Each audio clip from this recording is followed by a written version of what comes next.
अगर आप भी लेना चाहते हैं देश दुनिया की तमाम जानकारी तो आज ही सब्सक्राइब करें हमारे चैनल को। साथ ही नीचे दिए बेल आइकन को जरूर दबाएं ताकि हर अपडेट आप तक पहुंच सके।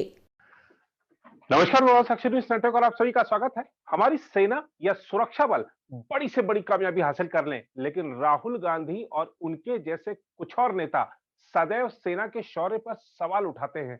कभी कभी तो सवाल उठता है कि राहुल गांधी आखिर किसके साथ हैं।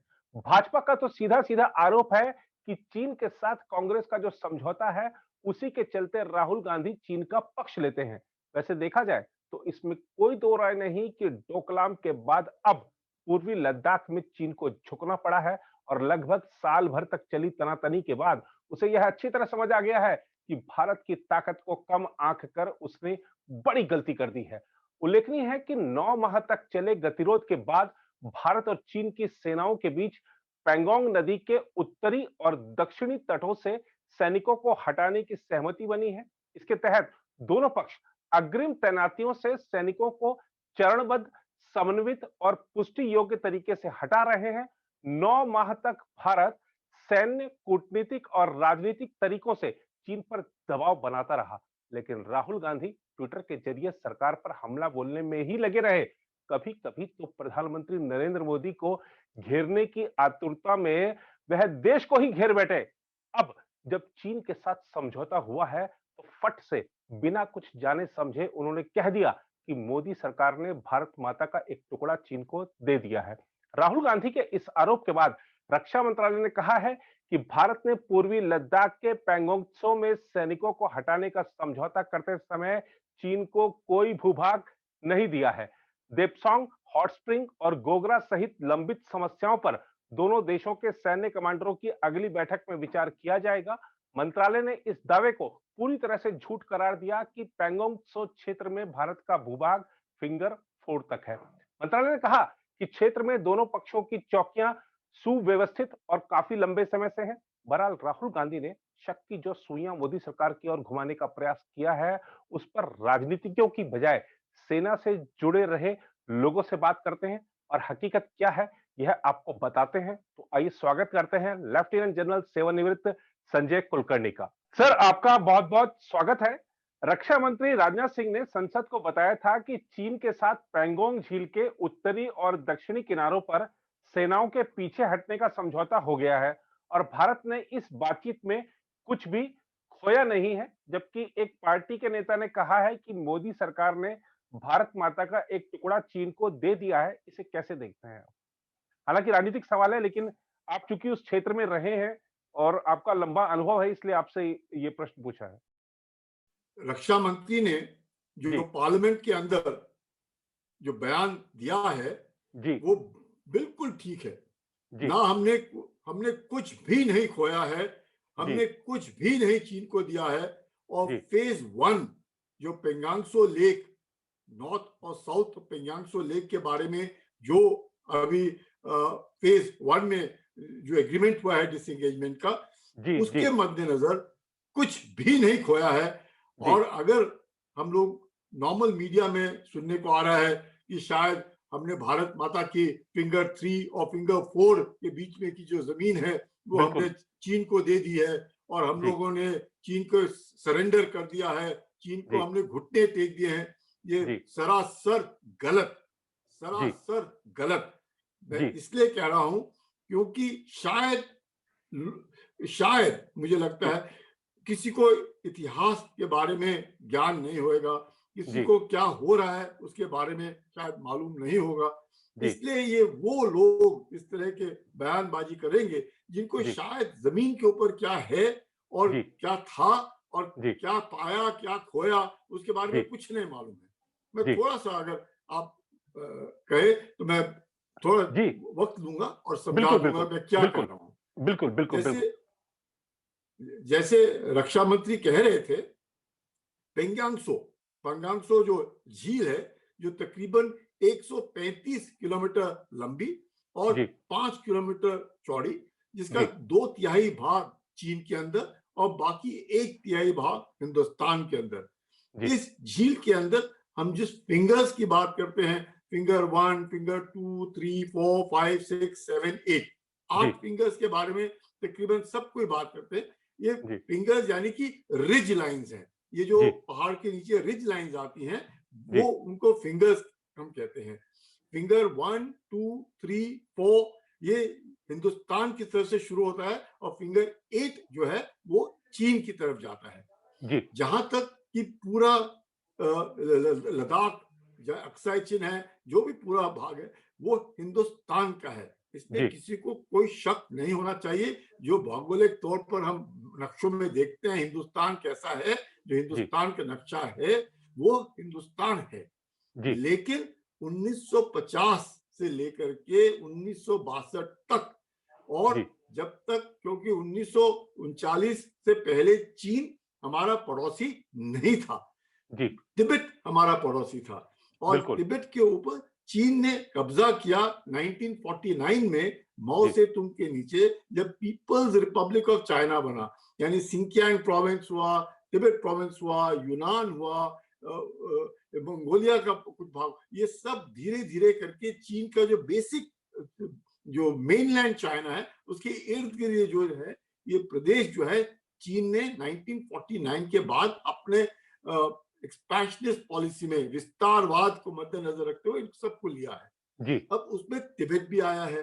अब तिब्बत जो है क्योंकि चीन ने लिया है, उस वक्त हम लोगों ने माना कि तिब्बत चीन का भाग है, इसमें भी कोई शक नहीं। हमने कहा कि तिब्बत जो है वो चीन का भाग है।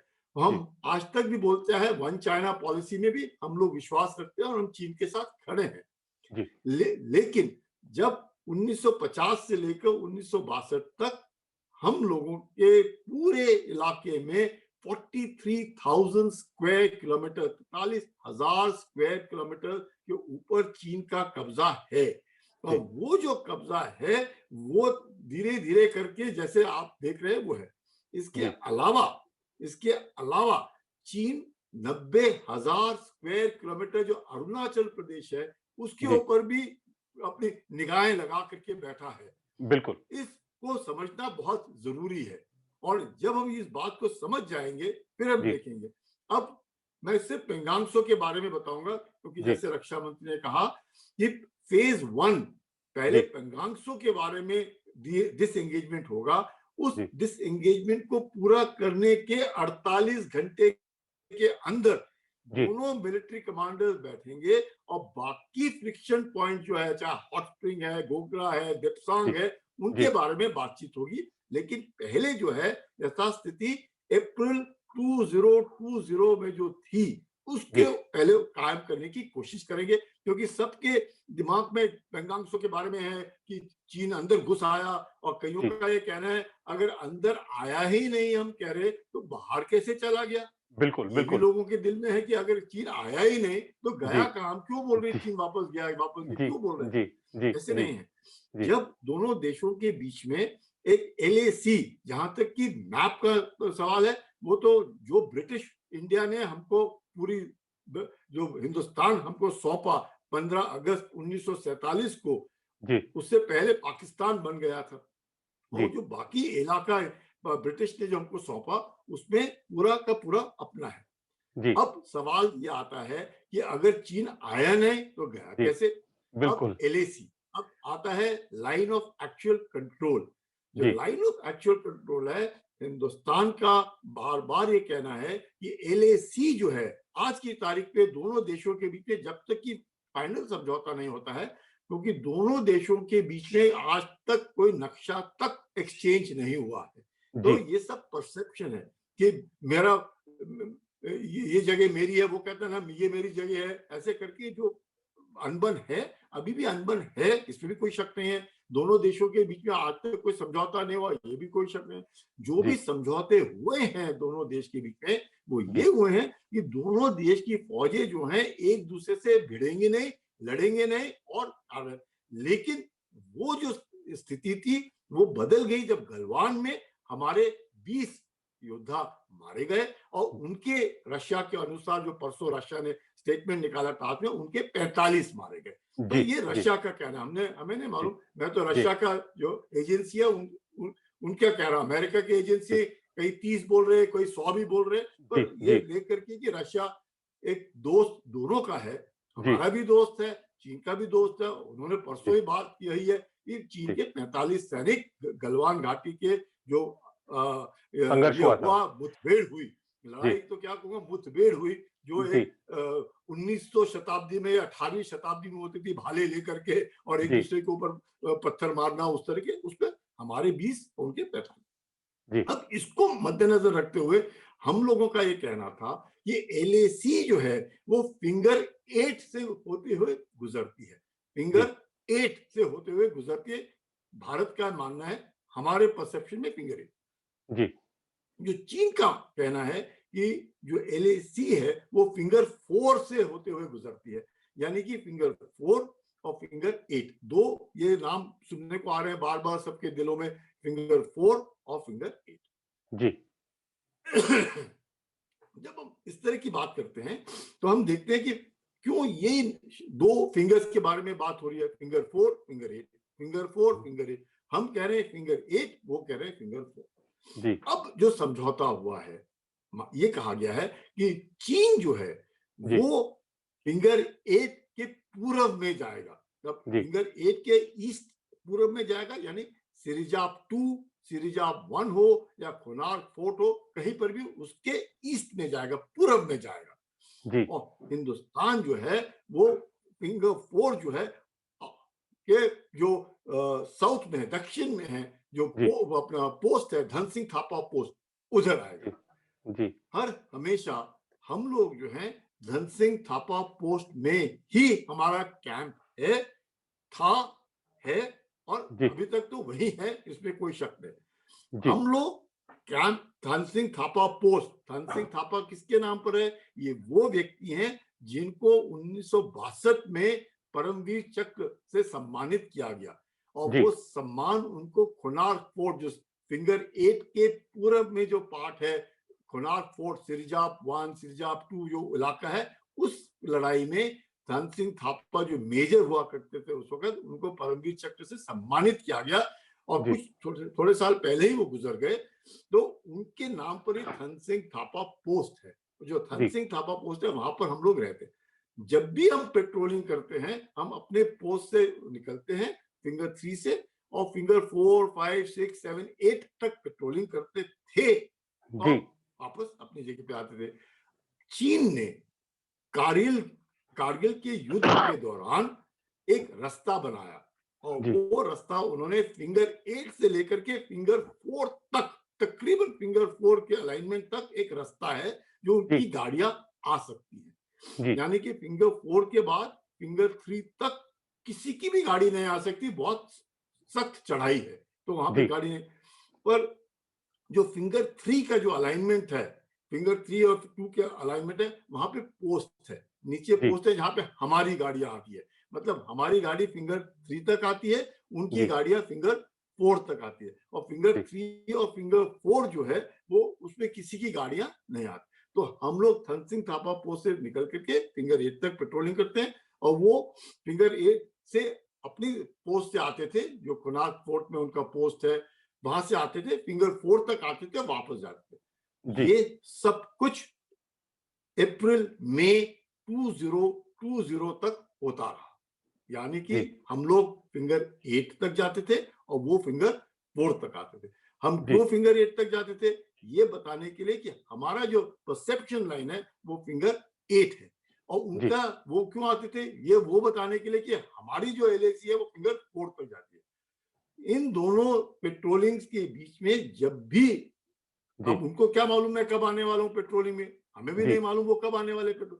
अगर दोनों के बीच में झड़प होती है, झड़प या फेस ऑफ बोलते हैं हम लोग, एक दूसरे को हम देखते हैं, अगर वो होता है तो बैनर ड्रिल होता था। यानी कि हम उनको आगाह करते थे कि आप हिंदुस्तान के इलाके में आ गए, आप वापस जाए। अगर वो हमें देखते थे, वो भी एक बैनर उठा देते थे कि आप चीन के इलाके में आए हैं, आप वापस जाए।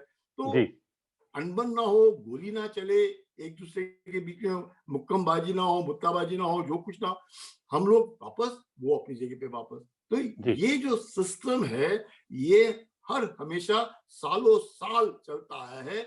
1993 से जो एग्रीमेंट से 93, 96, 97 और जो लास्ट एग्रीमेंट हुआ है वो है 2003 में, जी बॉर्डर डिफेंस कोऑपरेशन एग्रीमेंट। वो जी बॉर्डर बिल्कुल डिफेंस कोऑपरेशन एग्रीमेंट 2013 में तब हुआ जब हिंदुस्तान और चीन के बीच में देप्सांग, जिसके बारे में बार बार बात होती है, बात देप्सांग में दे जी दिया, जी देप्सांग, जी देप्सांग जो जगह है जी उसमें 2013 में तकरीबन 20 दिन के लिए फेस ऑफ हुआ। उस जी फेस ऑफ को खत्म करने के लिए दोनों देशों के बीच में एग्रीमेंट हुआ, जिसमें कि हम एक दूसरे के पेट्रोलिंग के इलाके में नहीं आएंगे, एक दूसरे के जी पेट्रोलिंग के पीछे नहीं जाएंगे, दोनों संयम बरतेंगे अगर एक दूसरे को देखते। ये जो जी अब जो किसी का कहना है, आदि कोई सोचता है कि हमने दे, ऐसे नहीं है। क्यों जी चीन फिंगर 8 के पूरब में गया, क्यों जी नहीं चीन फिंगर 6 और 7 में रुक गया? जी कोई माने होएगा ना। हम लोग क्यों बोल रहे हैं अब ये कहना कि साहब हम फिंगर 4 हमारा था, हम फिंगर 3 में, ऐसे नहीं है।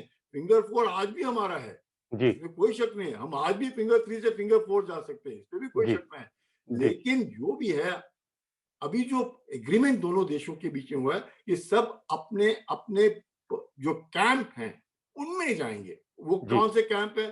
धन सिंह थापा कैंप हमारा, और उनका जो फिंगर 8 है उसके ईस्ट में, चाहे वो सिरिजाप में हो, चाहे वो खुनार फोर्ट में हो, कहीं भी हो, अपने वो कैंप में जाए। जी दोनों देश पेट्रोलिंग नहीं करेंगे जब तक कि समझौता नहीं होता है। जी कोई भी ऐसी कार्रवाई नहीं करेंगे जिससे कि दोनों देशों के बीच में अनबन हो जाए। तो ये बिल्कुल साफ है। तो मुझे नहीं लगता है, जो मैंने अभी आपको बताया है, कि जी जी इसमें किसी ने कुछ खोया या हमने अपने घुटने टेक दिए, हमने चीन जी को सरेंडर कर दिया। इस तरह ये के सब सिर्फ सिर्फ मुझे लगता है राजनीतिक जो राजनीतिक चीजें हैं। और एक चीज और बिल्कुल समझना चाहेंगे आप। राजनीति है।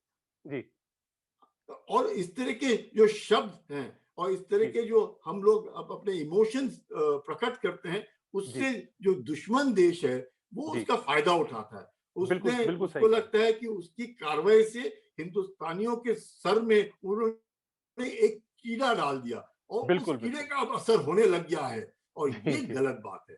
जी कम जी से कम जहां तक कि देश की सुरक्षा का सवाल है, हम जी सब ने, हर एक भारतीय ने जी इकट्ठा दिखना चाहिए। ये मेरा बिल्कुल है, ये बिल्कुल भारतीय है, ये बिल्कुल हिंदुस्तानी है। तभी नहीं तो वो बोलेंगे अरे क्या बात कर हमारे, आप अपने देश में देख लो, आपके जी टीवी प्रोग्राम देख लो, आपके जी टीवी प्रोग्राम में ये सब कुछ बता रहे। पर जी आपको चीन के टीवी प्रोग्राम में तरह तरह की भाषा है, तरह तरह के बयानबाजी, एक बिल्कुल दूसरे को बिल्कुल कायर कहना, एक जी दूसरे जी को कुछ शब्द अल्फाज कहने। मुझे जी लगता है सबने कम से कम देश की सुरक्षा को मद्देनजर रखते हुए लगना चाहिए एकजुट होने कि की जरूरत पूरा है। जी देश एकजुट जी, एक चीज़ और समझना है। चाहेंगे हाँ, आपसे कि दोनों देशों की सेनाओं की पीछे हटने की जो प्रक्रिया चल रही है, उसका सत्यापन कैसे होता है? कैसे वेरीफाई होता है कि हाँ, आप भी हट गए हैं, आप भी हट गए हैं? ये जो पहले तो पेंगांगसो, क्योंकि अभी जो जी, हुआ है वो बिल्कुल, पेंगांगसो में होएगा, बिल्कुल, बिल्कुल। नॉर्थ एंड साउथ बैंक में, जी, अपना दक्षिण में और उत्तर में, पहले वो होएगा। जी, अब ये है कैसे हम लोगों ने कहा सबसे पहले जो मैकेनाइज्ड कॉलम्स यानी टैंक्स है, बख्तरबंद गाड़ियां हैं, वो पीछे जी, जाएंगी। और उसके जी, बाद फिर धीरे धीरे इक्विपमेंट, जो भी हेवी इक्विपमेंट, आर्टिलरी गन्स हैं, जो भी इससे वो पीछे जाएंगे। जी, उसके बाद जो भी लोग हैं जो एक दूसरे के आमने सामने में खड़े थे वो पीछे जाएंगे। और जी, उसके बाद जो भी हम लोगों ने उस इलाके में जो भी कंस्ट्रक्शन किया है, जी, हट बनाए हैं या जो भी कुछ बनाया है, उसको सबको हम तोड़ेंगे, और जैसे जमीन पहले थी जी, उसी हालात में हम उसको छोड़ेंगे। अब जी, ये हमने वेरीफाई करना है, हर एक जी, एक्शन के बाद वेरीफाई करना है। अपने बिल्कुल। पास टेक्नोलॉजी है वेरीफाई करने के लिए, हम जी, यूएई का इस्तेमाल कर सकते हैं, हम जी, टेक्नोलॉजी का इस्तेमाल कर सकते हैं, हम पर्सनल फिजिकल वेरिफिकेशन, मतलब जी, वो हम उनको कह सकते हैं आप आकर के देख लो, जी, हम वो कहेंगे आप आकर के देख लो। तो जी, ये जो है, ये जो वेरिफिकेशन है वो होना बहुत जरूरी है। और बहुत जब ये ज़रूरी। वेरिफिकेशन दोनों देशों के बीच में हो जाएगा, जी, 48 घंटे में दोनों मिलिट्री कमांडर्स चीन के और भारत के दोबारा मिलेंगे, और जी, उसमें जहां जहां बाकी फ्रिक्शन पॉइंट्स है जी। उसकी प्रक्रिया शुरू करने के लिए बातचीत होगी। जी, और आप अभी चूँकि कभी सारी मीडिया रिपोर्ट्स की बात कर रहे थे, तो कुछ जगह ये भी चल रहा है कि चीन की जो कुटिल चालें रहती हैं, अभी उसने यहाँ पर समझौता किया है लेकिन वो पूर्वोत्तर से लगती सीमाओं पर तो कहीं कुछ और योजना नहीं बना रहा। ये देखिए, चीन के ऊपर विश्वास तो कर नहीं सकते, क्योंकि जी, विश्वासघात चीन ने किया है। पिछले बिल्कुल। 70 साल से चीन के ऊपर आज तक कोई विश्वास करना बिल्कुल मतलब एक सांप को पालने की तरह है।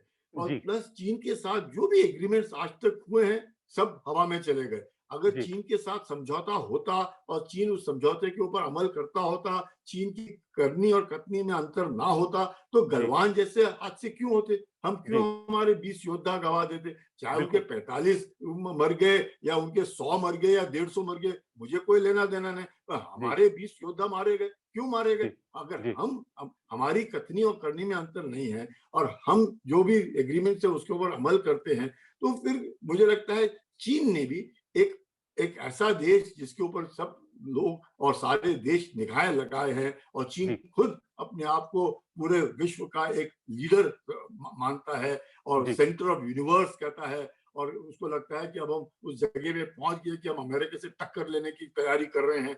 अगर जी, चीन की वो सोच है, तो चीन ने उसके जो व्यवहार है उसमें भी वो सोच दिखनी चाहिए, पर चीन जी, की सोच वैसी नहीं है। चीन कहता कुछ है और करता करता कुछ कुछ है। है। जी, हो सकता है ये भी स्मोक स्क्रीन हो, ये भी जी, स्मोक स्क्रीन हो सकता है कि हम जी, दिखा रहे हैं, हमने तो टैंक इधर से हटा दिया, हमने हमने कहा कल, हमने आज ही कर दिया, हमने जी, कहा परसों, हमने देखो 2 दिन में ही कर दिया, और जी, कहीं जी, और हरकत शुरू। चीन जी, आज की तारीख में भी, चीन का जो इंफ्रास्ट्रक्चर है वो बहुत अच्छा, चीन ने सालों साल लगा करके बहुत बढ़िया बना दिया है। जहां जी, चीन को पहले 3 या 4 दिन लगते थे आने में, अब उसको जी, चंद एक घंटे लगते हैं। और आज जी, भी जहां से वो अपने टैंक उसने पीछे लिए हैं, जी, बख्तरबंद गाड़ियां पीछे, वो उसी जगह पर दोबारा आने में उसको देर नहीं लगेगी, बिल्कुल, उसको देर बिल्कुल। नहीं लगेगी। तो जी, ये हमें हमेशा सतर्क रहना चाहिए। ये जी, हम जरूर, वो कहते हैं ट्रस्ट बट जी, वेरीफाई, जी, ट्रस्ट बट वेरीफाई। हमें जी, आपके ऊपर शक नहीं है, लेकिन जी, आपकी जो करतूतें रही है आज तक, उनके ऊपर से हमें आपके ऊपर थोड़ा सा शक है। जी, आप जी। लेकिन सत्यापन जब तक सत्यापन आप ज़रूरी है। बिल्कुल, जब तक जी, वो ये स्थापित ना करे कि जी, वाक़ई उनके ऊपर विश्वास किया जा सकता है, नहीं तो जी, वही भाई जैसे कथनी और करनी में अंतर, कह जी, कुछ रहे, कर कुछ रहे। जी, इधर दिखा रहे कि पीछे जा रहे, कहीं और अंदर आ रहे, और फिर कहे जी, नहीं ये तो मेरा है, ये तेरा है। मतलब ये जो एक चीन जो अपने आप को उभरता देश और एक बहुत महाशक्ति समझता है, शोभा नहीं देता। बिल्कुल बिल्कुल, चीन को शोभा नहीं देता। बिल्कुल शुभ अनीता। और एक अंतिम प्रश्न आपसे ये है कि बताया जा रहा है कि रक्षा संबंधी संसदीय समिति पूर्वी लद्दाख में गलवान घाटी या पैंगोंग जा सकती है। क्या सरकार को राजनेताओं को वहाँ जाने की अनुमति देनी चाहिए? ये ऐसे है कि जब हो जाएगा, जब जी, समझौता हो जाएगा, जैसे जी, पहले भी लोग पेंगांग सो लेक में आते थे, जी, इसमें कोई शक नहीं। आपकी 3 इडियट जो पिक्चर है वो भी वहीं पे वहीं पेंगांग पे। सो लेक में जी, उसका जी, फिल्म हुआ है, जी, पूरा जी, का पूरा, इसमें जी, कोई शक। तो जी, मुझे लगता है जब एक तरफ से जब सब शांति हो जाएगी, सब कुछ शांति बहाल होगी, जी, नॉर्मल होएगा, मुझे लगता है, मुझे ऐसे लगता है जरूरी है कि जी, लोगों को जाकर के दिखाना चाहिए, जो कम जी, से कम जो लोग जिस तरह की अपने भावनाओं में प्रकट कर रहे हैं, किसी को सरकार के ऊपर शक है, किसी को जी, किसी के ऊपर शक है, तो वो ये बिल्कुल। शक है। अब शक जी, की कोई दवा तो है नहीं, मैं जी, आपको इतना सब कुछ बता रहा हूं, अगर आप जी, मेरे पे यकीन करते हैं तो ठीक है, अगर आप जी, यकीन नहीं करते हैं, आप बोलते हैं कि नहीं नहीं ये तो ऐसे ही बोलते हैं, ये झूठ जी, बोलते हैं, तो जी, अब मैं क्या कर सकता हूँ? कुछ भी नहीं जी, कर सकता। जी, यकीन दिलाना बहुत जरूरी है। और बहुत जब ज़रूरी। मुझे लगता है जब एक दफा सब स्थिति सामान्य हो जाएगी, जी, जरूर सबने जाना चाहिए, सब, जी, और जो जो बोल रहे हैं उन्होंने जाकर के उधर देखना चाहिए कि जी, किस हालात में हमारे जवानों ने चीन का मुकाबला किया, किस बिल्कुल। हालात में लोग वहां पे 18 से 20 हजार फुट की ऊंचाई के ऊपर हमारे जवान रह रहे हैं, किस जी, तरीके से सांस देने में दिक्कत आती है, किस तरीके से नींद नहीं आती है, खाना जी, नहीं खाया जाता है, सर जी, दर्द होता है, जी, परेशानी होती है, मतलब जी, कोई चीज को आप हाथ नहीं लगा सकते हैं। किस जी, तरीके से हमारे जवानों ने सच में बहुत कठिन, मैं आपको बता बिल्कुल। सकता हूँ कि हमारे जवानों को वाकई, जितने भी हमारे अफसर हैं, जेसीओ साहबान हैं, हमारे जी, जवान, बहादुर जवान हैं, हम सबको चाहे वो आर्मी का है, चाहे वो एयरफोर्स का है, चाहे वो फिर आईटीबीपी का है, सबको सलाम। जी, बहुत बहुत बहुत कठिन, और ऐसी कठिनाई में चीन जैसा देश जो जी, अपने आप को समझता है कि हम किसी के ऊपर भी किसी को भी खरीद लेंगे, किसी को भी खा जाएंगे, किसी के जी, ऊपर भी जो करना है कर देंगे, उनके सामने आंख में आंख डाल के खड़ा रहना कि आप हाथ लगा करके देखो। तो जी, ये जो भावना हमारे जवानों ने दिखाई है, हमारे पूरे सुरक्षा बलों ने दिखाया है, ये वाकई काबिले तारीफ, जिनकी हम सब हिंदुस्तानियों को गर्व होना चाहिए, सबने इकट्ठा रहना चाहिए।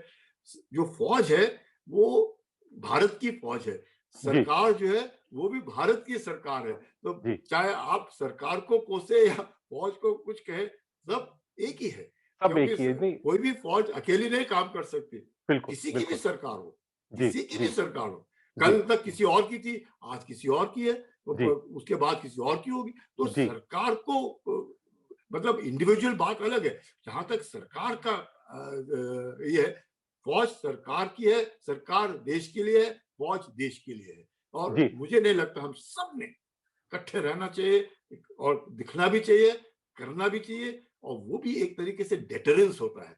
दुश्मन को भी लगता है वाकई पूरी देश, अगर आज मैं कईयों को बाजार में देखता हूँ, लोगों को वो मास्क डालते हैं,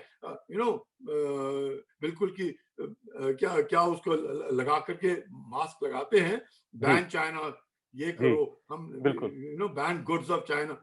जी, मतलब क्या, ये क्या दर्शाता है? ये पूरे जो भी लोग हैं, वाकई सच में चीन को लगेगा कि अब हर भारतीय जो है उसके उनसे खिलाफ खड़ा हो खफा चुका है। है, बिल्कुल। नाराज है, उनकी जी, चीज नहीं खरीदेगा, उनके जी, ऐप्स को इस्तेमाल नहीं करेगा, और जी, चाहे वो सस्ती भी होगी तो भी नहीं लेगा, तो भी नहीं क्योंकि है। आपने इस तरह की काम किया जो आपने करना नहीं चाहिए। एक जी, अच्छे पड़ोसी की जगह आप एक खराब पड़ोसी निकले, आपके साथ मेरे का कोई संबंध नहीं जी। है। वो है। नहीं, बिल्कुल आपने सही कहा कि हमारे जवानों ने विषम परिस्थितियों में जो जज़्बा दिखाया है, चीन को एक अंदाज़ा लग गया होगा कि उसने भारत की क्षमता को आँकने में बड़ी भूल की है। हमारे जवानों के जज़्बे को सलाम और आपने बड़ी प्रखरता से जो वहाँ की वास्तविक स्थिति है, उसको दर्शाया है और निस्संदेह लोगों के मन में जो भ्रम होंगे, आपके उद्बोधन को सुनने के बाद वो भ्रम दूर होने चाहिए। बहुत-बहुत धन्यवाद कुलकर्णी जी आपका हमारे साथ जुड़ने के लिए इस खास चर्चा में। फिलहाल इस रिपोर्ट में इतना ही। बाकी देश दुनिया की खबरों के लिए बने रहें प्रभात साक्षी के साथ।